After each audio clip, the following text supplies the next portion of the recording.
जी बिस्मिल्लाह अस्सलाम वालेकुम। अल्लाह ताला आप सबको सलामत रखे। अपने चैनल पे वेलकम। यकीन है कि आप लोग बिल्कुल खैरियत से होंगे और साथ ही बहुत सारी दुआएं आपके लिए कि अल्लाह करीम आपकी ज़िंदगी के हर लम्हे को खूबसूरत बना दे। दीन दुनिया आखिरत की सब भलाइयाँ अल्लाह पाक आपको नसीब फरमाए। और मुझे भी यकीन है कि आप लोग मुझे अपनी दुआओं में शामिल रखते होंगे। माह रमज़ानुल मुबारक की आमद है जी। बस अल्लाह ताला इस माह मुक़द्दस की हर घड़ी, हर साथ, हर लम्हे को हमारे लिए बाइस से बरकत, बाइस से फैज़ान बनाए। अल्लाह हमें इसकी हर जो सआदत है उससे हमें नवाज़े। आमीन सुम्मा आमीन। हर इंसान तो गो दो करता है, साथ ही उसकी नीयत होती है कि अल्लाह को राज़ी भी कर सके माह रमज़ान में और रज के इबादत भी कर सकें। लेकिन बसा औक़ात होता ऐसे है कि हमारी जॉब की नौयत ऐसी होती है, ज़िंदगी के झमेले कुछ इस तरह से हमें अपनी लपेट में लेते हैं कि हम चाह के भी माह रमज़ानुल मुबारक में उस तरह इबादत नहीं कर सकते जिस तरह की हमारी नीयत या सोच होती है। लेकिन यकीन जानिए कि अल्लाह की ज़ात बहुत गफ़ूर और रहीम है। वो हमारी नीयतों पे भी बिलाशुबा अजर अता फ़रमाता है। लेकिन इसके साथ अगर काविश कर ली जाए तो रमज़ानुल मुबारक में की जाने वाली हर इबादत का दुगना तिगना चुगना अजर अल्लाह पाक अता फ़रमाता है। और रोज़ादार किस कदर खुशनसीब होता है कि चाहे वो जाग रहा हो या सो रहा हो, हर वक्त हर घड़ी वो गोया इबादत में ही होता है। माह रमज़ानुल मुबारक में गोया उसका हर सांस अल्लाह की इबादत में गुज़र रहा है। और एक हदीस पाक मेरी नज़र से गुज़री जिसमें कि सुबह शाम 70 हज़ार फ़रिश्ते रोज़ादार के लिए दुआए मग़फ़िरत करते हैं। फिर जब हदीस पाक पढ़ी मैंने कि उसका बिस्तर, लिबास, उसके जूते, हर चीज़ उसके लिए दुआएं करती है, तो मैंने सोचा कि ये हदीस पाक मैं लाज़मी आप लोगों के साथ शेयर करूँगी कि साक़ी कौसर, मालिक जन्नत, सरापा रहमत, नबी मुकर्रम सल्लल्लाहु अलैहि वसल्लम का फ़रमाने आली शान है कि जब मोमिन माह रमज़ान में बेदार होता है और लेटे लेटे करवटें बदलता है और अल्लाह के ज़िक्र में लगा रहता है, तो उससे फ़रिश्ता कहता है कि उठ, अल्लाह तुझ पर रहम करे।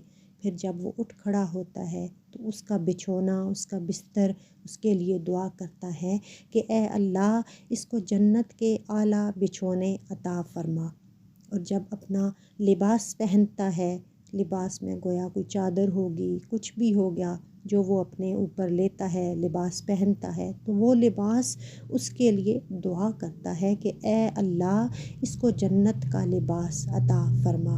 और फिर जब वो जूते पहनता है तो वो जूते उसके लिए दुआ करते हैं कि ए अल्लाह इसको पुल सिरात पर साबित कदम रखना। और जब बर्तन लेता है, उठाता है, तो वो बर्तन उसके लिए दुआ करता है कि ए अल्लाह इसको जन्नत के बर्तन अता फ़रमा। और जब वज़ू करता है तो पानी उसके लिए दुआ करता है कि ए अल्लाह इसको गुनाहों और ख़ताओं से पाक और साफ़ कर दे। और अगर अल्लाह के सामने खड़ा होता है यानी नमाज़ पढ़ने लगता है तो उसके लिए काबतुल्लाह दुआ करता है कि ए अल्लाह इसकी कब्र को मुनव्वर और कुशादा कर दे। और फिर अल्लाह उसकी तरफ नज़र करता है और फरमाता है, ए मेरे बंदे, तू जो कुछ दुआ मांगेगा मैं कबूल फरमाऊँगा। सुबहान अल्लाह। बहुत बड़ी सआदत की बात है कि एक मोमिन के लिए रूए ज़मीन की हर वो चीज़ जो उसके साथ मुंसलिक है वो उसके लिए दुआ गो बन जाती है। और माह रमज़ान की हर घड़ी में अल्लाह ताला हमें ये सआदतें अता फ़रमाता है कि हर साथ हमारे लिए दुआ करती है। आप सो रहे हैं, जाग रहे हैं, हर लम्हा इबादत में गुज़र रहा है। और फिर करम बालाए करम तो ये कि ख़ुद खालिक कायनात की रहमत जोश पर है। फरमाया जा रहा है कि ए बंदे तेरा काम तो मांगे जाना है और हमारा काम दिए जाना है। और फिर जब अल्लाह फरमाता है कि मांग मैं कबूल फरमाऊँगा, तो फिर रज के दुआएं मांगे अपने लिए, ख़ास तौर पे अपने वालिदैन के लिए, फिर अपने बहन भाइयों के लिए, अज़ीज़ व अकारब के लिए, अपनी औलाद के लिए, اور پھر اپنی نسلوں کے لیے بھی دعائے خیر مانگ لیں ماہ رمضان المبارک میں، کیونکہ جب اللہ فرما رہا ہے نا کہ تو جو کچھ دعا مانگے گا میں قبول فرماؤں گا، تو پھر دعا کو محدود کیوں کرتے ہیں، دعا کو محدود کیوں رکھتے ہیں؟ پھر نسلوں کی خیر بھی مانگ لیں۔ آپ نے دنیا سے چلے جانا ہے، نسلیں قائم رہیں گی، بس ایمان والی نسلوں کی دعا مانگے، نسلوں کے رزق روزی کی دعا مانگے، ہدایت والی نسلوں کی دعا مانگے، اولاد کی فلاح کامیابی بھلائی کی دعا مانگے، اولاد کے اچھے وقت کی دعا مانگے، اور پھر دعا کو اس سے بھی بڑا کر دیں، امت محمدی کے لیے بھی دعائیں مانگے کہ اللہ میرے نبی مکرم صلی اللہ علیہ وآلہ وسلم کی کل امت پہ رحم فرما، کل امت کی بھلائی فرما۔